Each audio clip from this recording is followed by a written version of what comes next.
Alors, fidèles téléspectateurs de Jeudi Télévision, la chaîne qui vous enseigne, la chaîne qui forme. Alors, nous sommes là dans votre émission Jeudi Analyse. Je le dis toujours, Jeudi Analyse, c'est une émission qui prend le fait, bien évidemment, analyse pour donner des pistes de solutions afin de changer les choses dans notre pays, la République démocratique du Congo. Moi, c'est James Lazare Mpoyi. Je suis dans un nouveau numéro de Jeudi Analyse. Alors, vous allez me poser la question de savoir les décors changent et tout ce qui va avec. C'est parce que nous avons accepté de nous déplacer par rapport à un sujet très important pour le développement de notre pays dans une certaine mesure. Alors pour ça, je reçois pour vous, je ne sais pas comment trop définir, mais avec ces réponses, vous allez arriver à comprendre qui il est réellement. On l'appelle Monsieur Melchior Essomassor. Voilà, son nom est un peu compliqué, mais on va savoir le pourquoi. Il est digital marketing manager chez Vodacom DRC. Il est coach, il est enseignant dans beaucoup d'histoires. Alors, Monsieur Melchior, bonjour. Bonjour, Monsieur James Lazare. Vous allez bien? Je vais super bien. Déjà, votre nom est très compliqué, la prononciation m'a un peu compliquée et tout. Vous êtes congolais ou vous n'êtes pas congolais? Ne vous inquiétez pas, Monsieur James, mon nom est 100% congolais. J'ai l'habitude de dire que notre pays est tellement grand qu'on a plusieurs ethnies. Comme vous le savez, moi, mon père est originaire de la province du Bandundu, le grand Bandundu actuellement. C'est Kwilu, si je ne me trompe pas.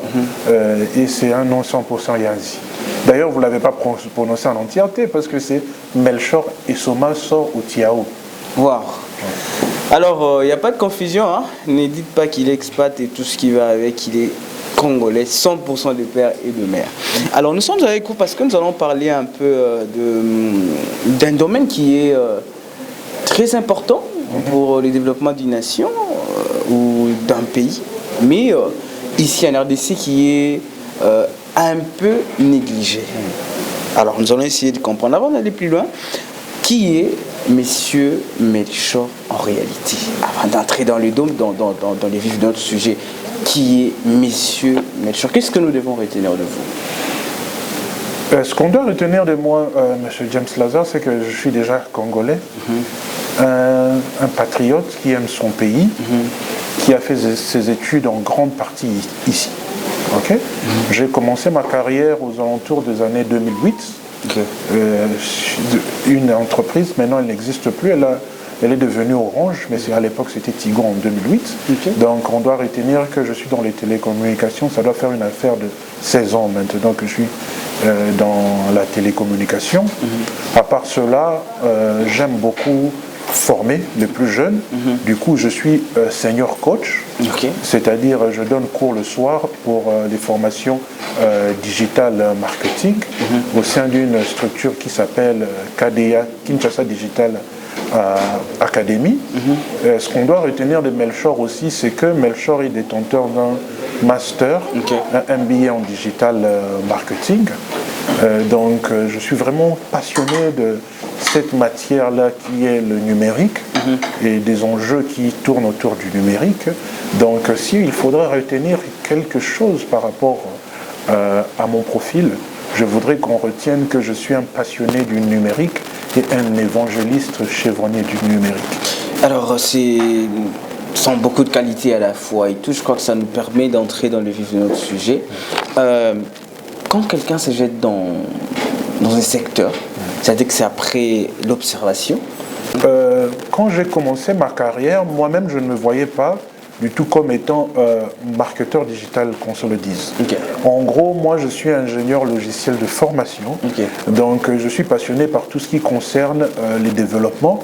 Mais quand j'ai commencé ma carrière, il est arrivé que j'ai rejoint l'équipe marketing aux alentours des années 2010.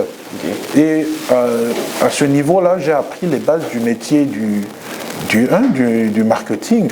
Il s'avérait qu'au même moment, c'est à ce moment-là que la société commençait à s'intéresser à tout ce qui concernait le marketing digital, le numérique en société.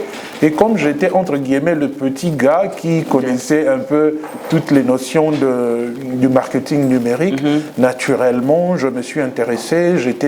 Je suis peut-être le premier community manager du pays, au Congo même, parce que ce métier-là n'existait pas. La plupart du temps, quand moi j'ai commencé ce travail-là, ces postes-là sont arrivés avec moi comme étant le premier porteur de ce poste-là. Et à cette époque, vous faisiez quoi comme activité étant digital marketing ou marketeur à cette époque, c'était essentiellement du mailing et c'était essentiellement sur Facebook. C'est les premières pages Facebook de presque tout le monde sont arrivées aux alentours des années 2010, vous verrez bien. Et c'est à cette période-là, j'étais pour le compte vraiment de Tigo, la page, elle existe même maintenant qui est devenue la page Orange. C'est que j'ai créé cette page-là, les premières animations, le premier modèle économique, le premier plan de communication sur cette page-là, les premières activités de croissance, c'était essentiellement cette mission-là. Et pour revenir à mon point, c'est que quand je suis tombé dedans, j'ai vu que le marketing digital était un peu une application technologique dans le marketing, qui était ma passion du départ. Alors comme je suis tombé amoureux du marketing, et je suis depuis petit tombé amoureux de tout ce qui concerne la technologie, donc le marketing digital pour moi c'est devenu une passion naturelle. J'en ai fait ma passion et jusqu'à devenir devenir expert dans les secteurs. Selon vous, comment vous définissez un digital marketing manager? Selon vous, parce qu'aujourd'hui, en réalité, même les gens de ces domaines n'arrivent plus à différencier ces petites définitions, les attributions de chacun. Déjà, moi, je me plais bien à dire, parce que je vous ai dit que je suis formateur, senior coach, j'aime bien dire à mes apprenants surtout que le métier du digital marketing, d'abord, c'est un métier de marketeur. Avant de devenir digital marketing manager, vous devez d'abord être un simple marketing manager. Vous comprenez? Vous devez comprendre les bases du marketing. Parce que la satisfaction du client reste la même. La science derrière l'identité d'une marque reste la même. La stratégie, comment vous allez acquérir des clients, plus ou moins dans son sens fondamental, reste la même. Si dans les livres de marketing, il y a un monsieur très célèbre qui s'appelle Kotler, j'aime bien ça, une de ses définitions que lui il a l'habitude d'utiliser, c'est qu'il dit que le marketing, dans son sens, même pas marketing digital, permet, c'est l'art de créer de la valeur, une valeur commerciale, en vue d'extraire une valeur en retour. Vous comprenez? En gros, le marketeur crée d'abord une valeur qu'il doit échanger contre quelque chose. Et cette chose dont on échange, ça peut être l'image de marque, ça peut être de l'argent, ça peut être de l'attention, ça peut être tout élément dont votre... Parce qu'on est d'accord qu'à la fin, la valeur commerciale va produire de l'argent, mais parfois, la valeur qu'on veut échanger n'est pas directement de l'argent. Donc, avant d'être digital marketeur, vous devez d'abord être marketeur. Ça, c'est un point important. Et pour être marketeur, vous devez maîtriser les bases du marketing, parce que le marketing, c'est tout un métier. Aujourd'hui, je suis d'accord avec vous. La facilité de la jeune génération, c'est que on pense que devenir marketeur digital vous exempte du devoir d'apprendre les bases du métier marketing. C'est ce qui est faux. C'est pour cela qu'on retrouve des gens qui ne sont pas solides sur leurs fondements, parce qu'en gros, le marketing digital, c'est une suite. Demain, on aura peut-être une autre forme de marketing plus évoluée. Mais cela ne changera pas la base ou le fondement ou le fait que cela reste du marketing. Vous voyez un peu ce qu'on dit. Et d'ailleurs, la différence, elle est encore beaucoup plus flagrante, parce qu'on parle généralement, quand vous entendez dans un pays, ou bien dans une organisation où on parle de marketing digital, la plupart du temps, c'est un indicateur pour montrer que c'est un pays qui est encore en sous-développement. Okay. Parce que dans les pays développés, le marketing lui-même, il est déjà devenu digital. Cette différence-là, dès que vous entendez encore parler de marketing digital, cela veut simplement dire que le pays est encore en stade de transition. Parce que vous allez dans d'autres contrées, le marketing, normal, au fait, il est déjà devenu digital parce que le taux de pénétration sur Internet, il est déjà très élevé. La connexion gratuite. Très élevé, la domotique, vous allez dans le shop, vous payez seul. L'intervention humaine elle-même, elle est déjà tellement réduite que inutile de faire la différence entre marketing digital et digital. Alors, fidèles téléspectateurs, Je Duc Télévision, je vous rappelle que c'est votre émission Je Duc Analyse. Alors, on va prendre cet élément et cet élément va nous permettre d'entrer dans un autre sujet, parler des différentes formations données bien évidemment par messieurs Melchor. Alors, on prend cet élément, on se retrouve justement après.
Pas tout le monde qui a l'habitude de faire ou mettre en place une stratégie claire de ça.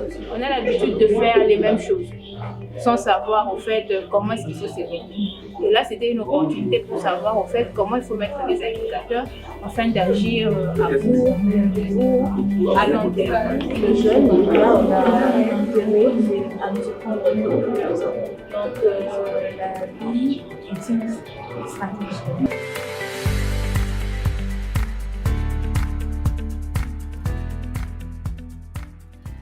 Alors c'était là cet élément de la formation, l'une des formations que vous donnez. Là je vois Life Strategy Conference. Vous courez derrière quoi? C'est quoi l'objectif en organisant des assises, former les jeunes, les gens, les papas, les mamans sur différentes choses de la vie et tout ce qui va avec? C'est quoi? Vous courez derrière quoi en réalité? Pour dire vrai, cette question, elle est très intéressante, elle est très pertinente. La réponse n'est pas non plus simple, mais si je dois impérativement répondre, je peux dire que je cours derrière un idéal et c'est vraiment l'amour de mon pays qui me pousse à faire ce genre de choses. Et vous pensez qu'en organisant des formations comme ça, vous atteignez quel genre d'objectif? Vous attendez à quoi quand vous tenez une formation pareille? Je n'ai pas honte de le dire. Ouais. Quand vous grandissez dans la cité, la plupart du temps, c'est l'éducation qui fait votre éducation, si on doit le dire comme ça. C'est-à-dire, expliciter? J'explicite par dire que la plupart du temps, il y a certaines choses que je dis aux gens que je voudrais qu'on puisse que quand j'étais plus jeune, qu'il puisse y avoir des conférences pour moi, pour me dire ces choses-là. Mais malheureusement, la plupart d'informations que moi j'ai eues, je les ai reçues, entre guillemets, par la rue. Et la rue a façonné, et on sait qu'il faut être fort pour que, malgré ce qui se passe, malgré l'environnement où on grandit, pour déjouer tous les pronostics. Vous comprenez? Et ce cadre-là que moi, je n'ai pas pu avoir pour moi-même, je pense qu'il est de notre responsabilité, si on aime suffisamment notre pays, si on aime suffisamment nos communautés, de construire un cadre idéal. C'est irresponsable de léguer les mêmes combats que nous avons aux gens qui viennent après nous. Aux gens qui viennent après nous. Je pense vraiment que c'est irresponsable. Que ceux qui connaissent comment on fait 1 + 1 puissent enseigner aux autres. Qu'on ne le laisse pas apprendre de eux-mêmes. C'est ce qui va faire en sorte que notre pays puisse aller beaucoup plus vite. Quelles sont les difficultés que vous rencontrez généralement quand vous voulez tenir des activités pareilles? Parce que ça contribue au développement, comme vous l'avez dit, de la nation entière. Quelles sont les difficultés que vous rencontrez? Les difficultés rencontrées... sur le plan technique, sur le plan financier, sur le plan... tous les plans possibles pour l'effectivité de vos activités. Généralement, la difficulté qu'on rencontre, c'est vraiment toujours en termes d'accompagnement. Généralement, ce n'est pas vraiment pour se plaindre, mais généralement, quand vous débutez quelque chose, quand vous faites quelque chose, c'est toujours très difficile d'être compris et que vous puissiez avoir le support nécessaire pour avancer. Par exemple, la conférence qu'on a organisée aujourd'hui, elle a été essentiellement organisée sur fonds propres, grâce à 2 partenaires principaux.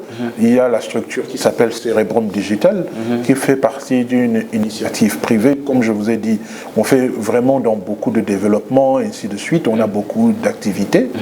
On se projette dans l'avenir pour essayer de continuer à aider et impacter la communauté. Et il y a la deuxième structure de mon co-conférencier d'aujourd'hui, M. Bienvenu Emmanuel. La plateforme s'appelle Yamanco, qui est aussi dans le consulting. L'objectif où la vision reste la même, c'est-à-dire nous sommes les enfants du Congo, les purs produits du Congo. On est de ceux qui pensent qu'on ne va pas attendre indéfiniment le Père Noël, qu'il puisse apporter les solutions pour nous. On est de ceux qui pensent que nous ne sommes pas encore arrivés, mais le peu qu'on connaît, on peut déjà les distribuer. Est-ce que l'État vous accompagne dans vos activités? Parce que moi, ça me fait un peu mal. Vous êtes dans une lutte qui est tellement importante pour le développement numérique de notre pays, mais je vois vous tenez vos activités avec les moyens propres. Est-ce que vous toquez ou carrément vous vous dites comme tout Quinois aujourd'hui se dit, ben on s'en et puis voilà, ils verront, ils viendront eux-mêmes? À ce stade ici, pour qu'on puisse être transparent, on s'est dit qu'on n'a vraiment pas toqué de manière formelle, mais je profite de cette opportunité pour dire que quiconque voudrait nous assister, on va aller vraiment de l'avant. Toute aide serait vraiment la bienvenue, y compris l'accompagnement de l'État, même si ce n'est pas pécunier, même si ce n'est pas de l'argent en termes directs, mais en termes même d'attention, c'est-à-dire vous faites quelque chose de bien, courage, on est derrière vous, c'est quelque chose de très positif, mais ce n'est pas quelque chose qui va nous bloquer dans notre élan. S'il faudrait pour le bien de la communauté, s'il faudrait qu'on puisse continuer à investir sur fonds propres, on va le faire. C'est un plus, c'est la bienvenue, mais on croit tellement à notre vision, on croit qu'on peut tellement faire plus que je ne pense pas que ça va nous démotiver à aller de l'avant. Alors moi je crois qu'il y a un ministère de ce secteur, bien évidemment, il y a un secrétariat général. Il est très important de chercher à rencontrer des gens qui pensent vous faciliter dans la mission que vous avez. En tout cas, j'invite toutes ces personnes qui sont intéressées par ces secteurs, et bien évidemment les ministres, pourquoi pas, de pouvoir venir en aide. Alors j'ai une autre petite question importante. Si aujourd'hui on vous donne les ministères du numérique, quelles sont les bases que vous allez placer pour que vous vous sentiez honoré par rapport à la mission que vous avez dans le développement des secteurs? Ça, c'est une question ambitieuse. J'hésite même si je... Explication, ma réponse par rapport à cela. Moi, ministre du numérique aujourd'hui, principalement, ça sera vraiment axé sur... je vais accélérer sur tout ce qui concerne éducation.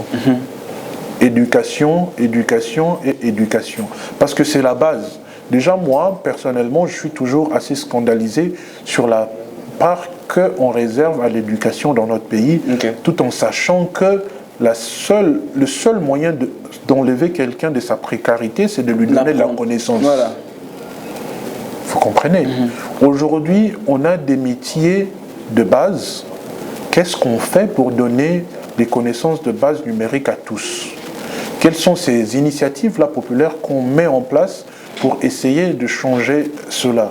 Aujourd'hui, je ne parle pas des initiatives à grande échelle, mais moi je parle des initiatives à petite échelle pour le petit gars du coin. Je donne un exemple très simple.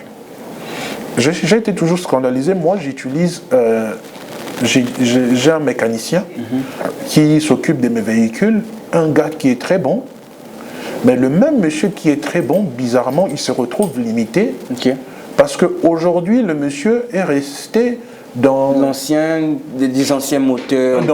Des anciens moteurs, et aujourd'hui, il ne sait pas mettre à jour ses connaissances. Pourquoi? Principalement parce que Internet, lui, il est dans une langue qu'il ne maîtrise pas, parce que le monsieur parle lingala. Et il parle lingala, le français, ça peut être une barrière pour lui. Alors on sait que pour ces genres de personnes, aujourd'hui nous avons des intelligences artificielles qui permettent de traduire dans n'importe quelle langue. Pourquoi aujourd'hui on ne traduit pas certains sites techniques des domaines des métiers en lingala? Pourquoi on n'a pas une encyclopédie en lingala? Pourquoi nous n'avons pas une intelligence artificielle en lingala? Et pour vous dire, c'est même pas difficile à mettre en place.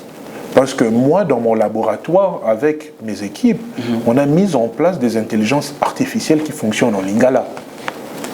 Aujourd'hui, c'est possible. C'est même pas une difficulté technique. Je pense que ça demande de la volonté. Pour moi, si je suis ministre aujourd'hui ou demain ou dans l'avenir, 2 axes stratégiques, l'éducation numérique pour tous, c'est un levier important. Très important, Briser la barrière linguistique. Éducation pour tous, briser la barrière linguistique pour tous. C'est-à-dire, tous les contenus Internet aujourd'hui, la majorité du contenu c'est en anglais. Ma mission consistera à faire en sorte que Internet soit dans les langues qu'on utilise. C'est dans la région donnée. Exactement. 2 choses. Je m'attaque à l'éducation et je brise définitivement la barrière linguistique. Ça sera ça ma mission. Voilà. Pour tout ce qui compte contacter M. Melchior, je crois qu'à la fin il va donner ses coordonnées, ses pages et tout ce qui va avec. Mais on est en train de chuter déjà parce que je ne sais pas les derniers numéros, bien évidemment. C'est à la demande de téléspectateurs qui nous suivent sur Internet, pourquoi pas. Nous allons revenir avec des sujets, des domaines bien spécifiques par rapport à ces grands secteurs. Alors, vous placez notre pays à quel niveau sur le plan numérique? Nous nous retrouvons à quel niveau? Nous sommes très bas, nous sommes moyens, ou nous sommes en train de nous développer? Disons... Soyez sincères, parce que là on est en train de vouloir apporter un plus dans le développement de notre pays. On devrait être très sincère par rapport à ce que nous avons comme expertise dans un secteur donné, dans un domaine donné. J'ai l'habitude de dire, je peux dire en toute sincérité que nous avons le potentiel d'aller plus vite. Permettez-moi de le dire comme ça. Allez-y. Parce que clairement, nous avons le chef de l'État qui l'a articulé comme étant une mission à obtenir. Nous avons des agences qui se sont développées, l'agence de développement numérique, nous avons le nouveau ministère qui a eu à émerger. Il ne faut pas se mentir, le ministère du numérique, il est quand même assez nouveau. Certainement. Ça veut dire que nous avons ce potentiel-là. Mais maintenant, je pense que pour qu'on puisse vraiment évaluer la vraie place qu'il nous faut, il faut déjà mettre tous les talents qu'il faut à la bonne place, dans les bons projets, les développer, et après on pourra avoir cette... Parce que moi j'ai juste l'impression qu'on a la place qu'on a maintenant, on ne le mérite pas, vu la qualité des... C'est un peu comme l'équipe nationale. C'est peut-être parce qu'on ne sait pas où trouver généralement les amoureux, les spécialistes de ces domaines. Pourquoi pas créer une organisation qui regorge plusieurs personnes qui sont amoureux de la télécommunication, du marketing et tout ce qui va avec? Non, aujourd'hui, il y a déjà les agences créées dans ce sens-là. Je pense que dans les années à venir, ils vont certainement faire des castings, ils vont certainement identifier. Aujourd'hui, si je dis qu'il n'y a pas d'initiative qui se met en place, ça serait faux, parce que moi en tant qu'expert, si on revient il y a quelques années, il n'y avait même pas un ministère dédié, il n'y avait pas le code du numérique, il n'y avait pas l'agence du développement numérique. Maintenant que ces structures existent, ce n'est qu'une question de temps. Il faut juste que ces structures-là continuent à prendre des bonnes décisions. C'est à eux de faire en sorte que tous les enfants du terroir, tous les talents puissent travailler pour un objectif commun. Le Congo, comme on a l'habitude de dire, a besoin de tous. On sent que l'élan est là. Il faut continuer à faire des bons castings pour que tous les efforts soient mis ensemble pour qu'on puisse vraiment décrocher la place qu'il nous faut. Voilà, on prend cet élément du coordonnateur Jean, on va prendre ce qu'il a dit par rapport à l'activité récemment organisée, bien évidemment. On se retrouve juste après. Bonjour, on m'appelle Jean Ebondo. Je suis d'abord Community Management de Cerebrum Digital. Et comme vous le savez très bien, Cerebrum organise beaucoup d'activités, beaucoup d'événements cette année. L'année 2024, c'est une année remplie d'événements qui sont sur notre calendrier. Et parmi ces événements, le tout premier événement que nous avons pu lancer, c'est l'événement Life Strategy 2024. Cet événement avait pour but d'apprendre aux gens à pouvoir élaborer leur stratégie de vie. Pourquoi? Parce que nous sommes partis d'un constat. Nous avons remarqué que chaque année, il y a toujours des souhaits qu'on fait aux gens à la fin de l'année en disant nous vous souhaitons une année meilleure, une année de prospérité, une année de richesse, longévité, consort. Mais chose sûre, c'est que à la fin de chaque année, ce sont les mêmes souhaits qui reviennent, les mêmes souhaits, et les gens ne s'en rendent pas compte. Ils vivent toujours la même vie qu'ils avaient dans les années passées et même dans les années futures. Qu'est-ce qui a changé? Là, nous avons compris qu'il y a un problème. Nous devons parler d'une stratégie de vie. Nous devons aider les gens à pouvoir élaborer leur stratégie de vie. Quels sont les objectifs qu'on doit se fixer? Quel est le plan d'action que nous devons mettre en marche pour pouvoir exécuter cette stratégie? Comment faire des suivis efficaces en fonction de la stratégie? Et quels outils appropriés nous pouvons utiliser pour pouvoir mesurer l'efficacité de nos actions?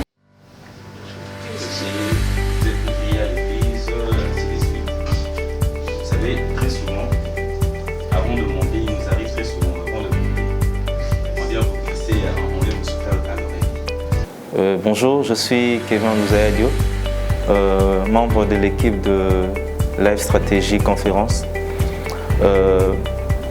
Personnellement, je vais m'adresser à toute personne qui souhaite s'élancer dans le digital, qui est un secteur très passionnant, de vraiment se donner tous les moyens pour faire ce qu'ils ont envie de faire. Aujourd'hui, nous avons eu une conférence sur la stratégie de vie. Mais personnellement, je me suis plus basé dans tout ce qui a été créé par rapport à cet événement. Et j'aimerais lancer un petit message à tout le monde qui peuvent nous suivre, de croire en soi personnellement, mais aussi d'aller plus loin dans ce que vous voulez faire. Il y a cela 2 ou 6 mois passés, je n'avais jamais été dans une activité ou soit dans la création de quelqu'un visuel ou bien création graphique. Mais grâce à ces nouveaux cursus que je suis en train de suivre, je ne suis même pas encore à la fin, ces cursus m'a permis non seulement d'avoir des compétences en tant spécialiste en marketing digital, mais aussi d'acquérir d'autres compétences soft skills qui m'ont permis déjà d'avoir ces notions-là, comment s'adresser aux gens, comment parler, mais aussi d'acquérir des compétences que je n'avais pas avant. Bonjour, je suis Godi Kabala, spécialiste en marketing digital, et c'est pour moi d'être ici pour participer à tel événement. Ce n'est pas donné à tout le monde et ce n'est pas tout le monde qui a ce genre de passion. Et j'ai trouvé grâce de bénéficier du premier intervenant, de coach Melchor. Il nous a parlé de comment définir pour une belle vie. Et le deuxième intervenant, c'était le coach Bienvenu.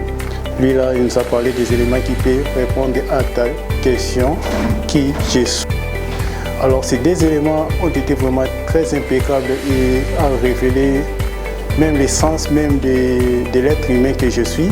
Parce que jusqu'à présent, je me suis rendu compte que je ne savais pas qui j'étais. Alors, il m'avait fallu donc de comprendre vraiment par pièce qui nous sommes et comment mettre en place les éléments, comment faire pour définir pleinement notre aisance et améliorer au futur notre réalisation. En parlant des résultats, je suis très satisfait parce que tout s'est déroulé comme prévu. Il y a eu des participants qui ont fait de très bons témoignages sur l'activité. Ils ont beaucoup appris et ils ont demandé même que la prochaine fois que nous puissions organiser ce genre d'activité, mais avec d'autres sujets encore qui marcheraient toujours dans la même logique de la life stratégie. Voilà, c'était cet élément du coordonnateur Jean Ebondo. Alors, je rappelle qu'il est coordonnateur bien évidemment de cette organisation. Vous avez suivi, j'avais demandé l'élément de la synthèse de l'activité, de la grande conférence. Il y a beaucoup de Congolais, beaucoup d'amoureux de ce secteur, beaucoup d'amoureux du développement de la RDC qui ont participé, malgré que c'était payant bien évidemment. Alors, on revient à vous pour bien évidemment chuter. Une dernière phrase que vous pouvez placer. Là, je vais vous demander de placer cette phrase en deux catégories. Premièrement, vous vous adressez au chef de l'État par rapport à ce que vous pensez pour les vrais déroulages de... Soyez vraiment bref. Parce que justement, après vous allez donner vos contacts, on va vous appeler. Je sais de quoi je parle, notre émission a une très grande audience et c'est une émission d'analyse, bien évidemment. Alors, premièrement, au chef de l'État. Deuxièmement, vous allez placer par rapport à l'actuel ministre ou les ministres qui sont en train de venir, parce que très bientôt il y aura formation du gouvernement. Déjà, je pense que la semaine, après cette semaine, l'autre semaine, il y aura le Premier ministre qui sera bien évidemment désigné. Excellence, bonjour, de là où vous êtes. Moi, le message, si je devrais adresser au chef de l'État, c'est que personnellement, je pense que la mission du chef de l'État, il est grand, votre mission, elle est très grande. Il y a de ces personnes qui sont conscients que ce travail-là, il est grand. On est conscient aussi que de votre position, vous ne pouvez pas voir tous les jeunes Congolais, toutes les personnes qui sont capables de vous assister par rapport à cette mission-là.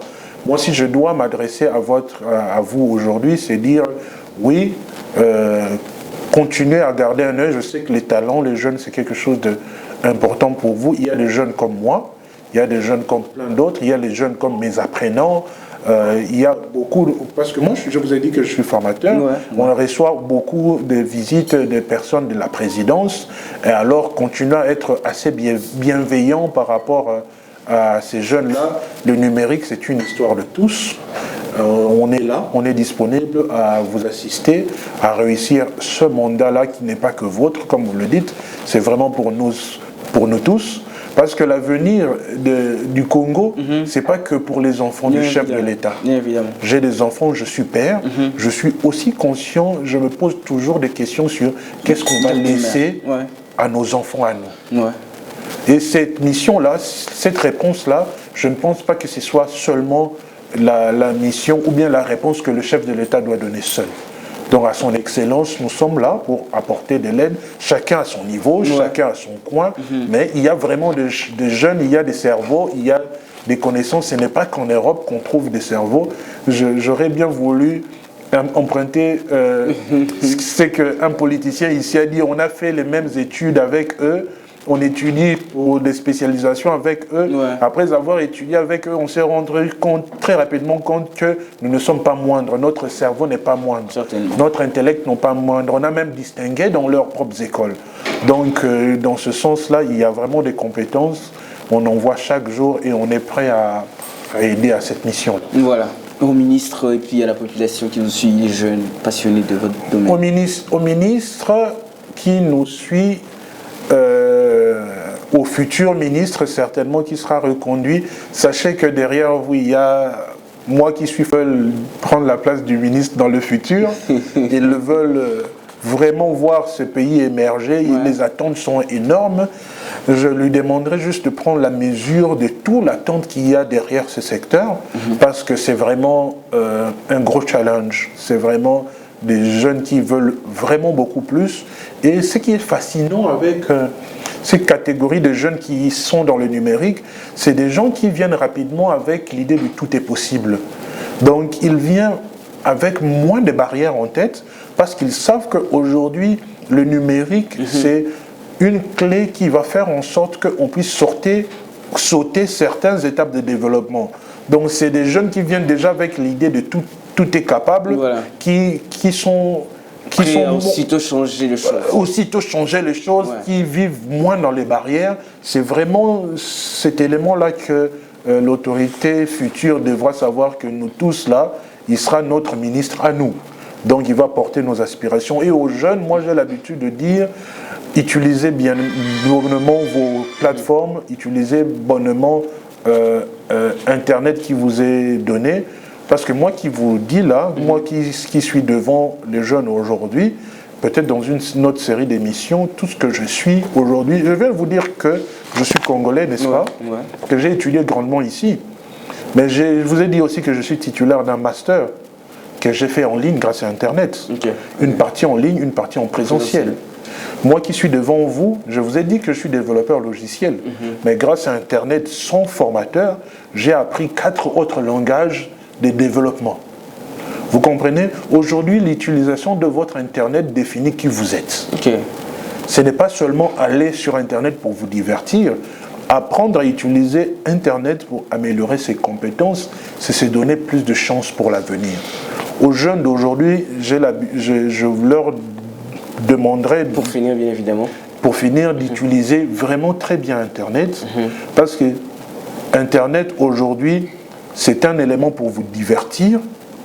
Ça peut vous abrutir aussi. Bien évidemment. Mais ça peut aussi vous permettre d'améliorer votre profil.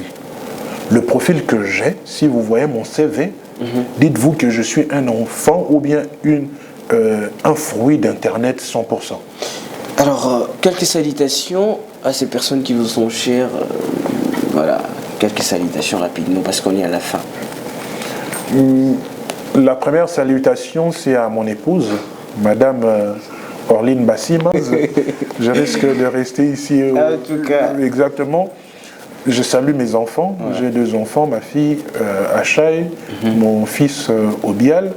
Je salue tous mes apprenants, je ne vais pas les citer un par un. Ouais. Je salue tous mes apprenants, je salue mes chefs de la plus grande société du Congo, Vodacom Congo, je cite, mon directeur. Okay. Merci, je vous salue.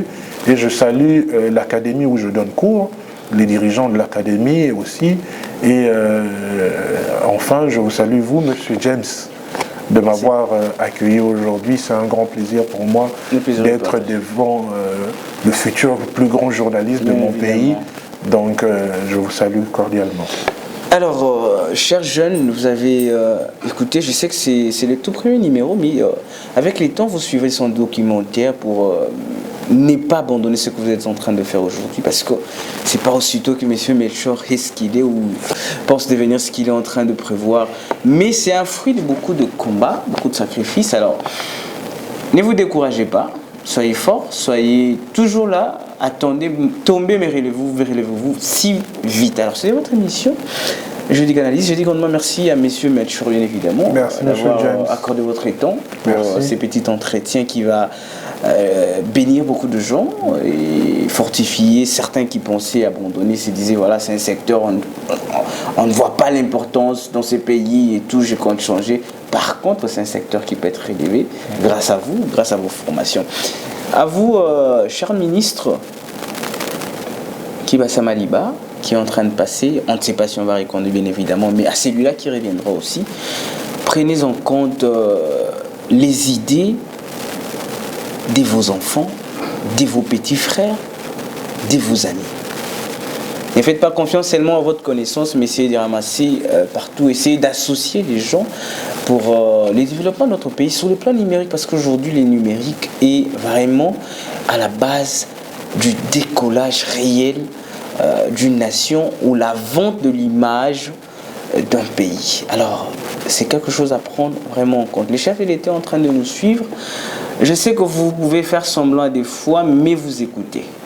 Et vous faites l'effort de changer les choses. Grandement merci à l'équipe technique de Jeudi-Co Télévision. Là, je vois Poipan qui me suit depuis quelque part.